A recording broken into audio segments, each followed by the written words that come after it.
we are ready to marinate the meat. So I'll put it right into the roasting pan. You don't need an extra pan, but you can put it in a bowl, put it in the refrigerator if you have a smaller refrigerator, of course. So here is the meat. Let's just... The meat has been cleaned of its fat, and of course I cut it. I'm going to season it with salt. Just a little peperoncino. And peperoncino is crushed peppers. Celery, carrots, onion,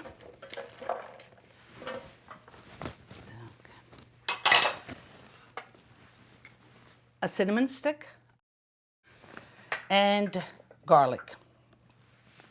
Now, garlic, you can cut it in half or you can crush it.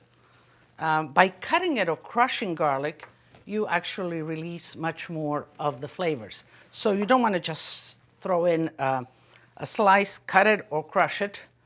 And I'm sure you know that, the finer you chop the garlic, the more flavor you get out. So here we have the meat. Let's put a little bit of vinegar. One of the concerns that I find about people in cooking lamb is maybe the odor. I kind of like it, it's kind of that sort of wild little flavor. Well, vinegar will sort of soften that,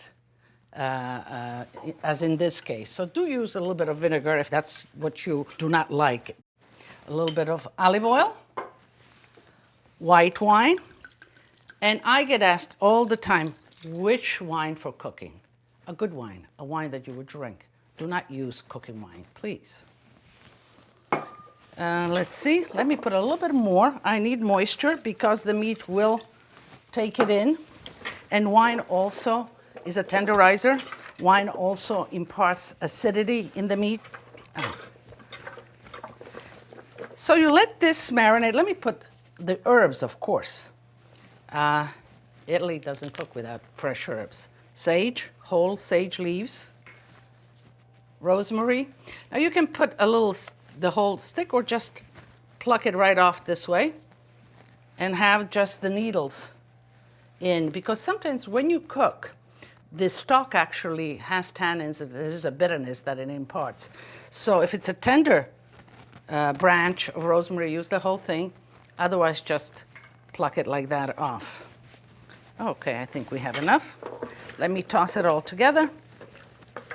And you let this marinate in the refrigerator, for about 6 hours, 4 hours, even overnight.